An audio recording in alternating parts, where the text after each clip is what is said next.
seruput kopi dulu. Kita ke Sumatera Utara. Di sana sekarang sedang ribut. Masyarakat di Sumatera Utara, khususnya di Kabupaten Samosir, menolak konsep wisata halal di Danau Toba yang dicanangkan Gubernur Sumatera Utara. Kata Bupati, penerapan wisata halal di Samosir bertentangan dengan Pancasila dan tidak sesuai dengan budaya dan adat istiadat yang dianut masyarakat Samosir.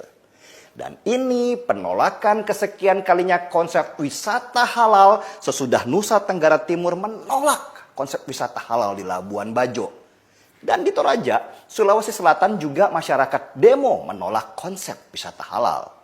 Dan ingat, daerah yang paling keras menolak konsep wisata halal apalagi kalau bukan Bali.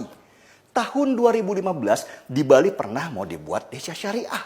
Tapi masyarakat Bali berontak dan akhirnya konsep wisata halal dan syariah itu batal di Bali.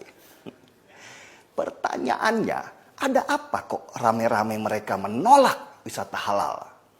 Konsep wisata halal dicanangkan Menteri Pariwisata Arif Yahya untuk mendatangkan turis muslim dari Timur Tengah ke Indonesia. Potensi pendapatannya sangat besar. Diperkirakan 4 tahun lagi potensi pendapatan dari wisata halal sebesar hampir 4.000 triliun rupiah. Gede kan? Nah, inilah yang dikejar oleh Indonesia, terutama Kementerian Pariwisata.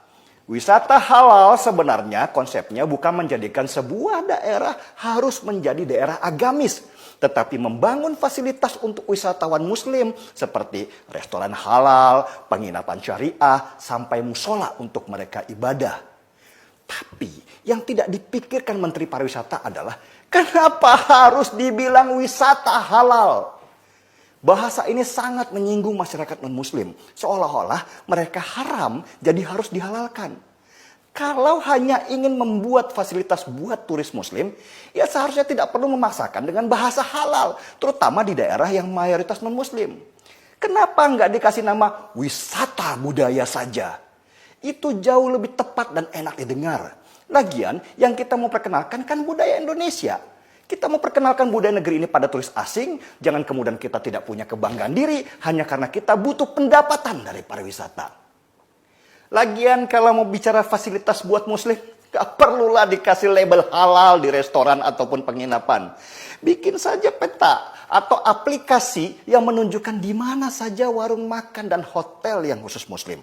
Gampang kan? Konsep wisata halal ini memang jadi bumerang, terutama di daerah yang mabok agama. Ingat kemarin ramai tentang wisata di Gunung Rinjani di NTB yang mau memisahkan pendaki wanita dan pendaki pria.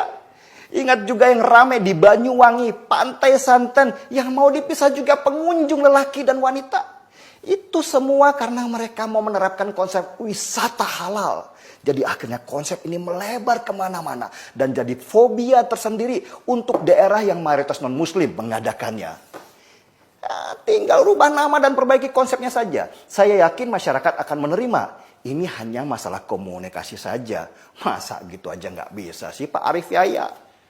Nah, kalau mau wisata halal yang betul-betul halal, suruh saja para turis ke daerah puncak di Jawa Barat. Di sana semua halal.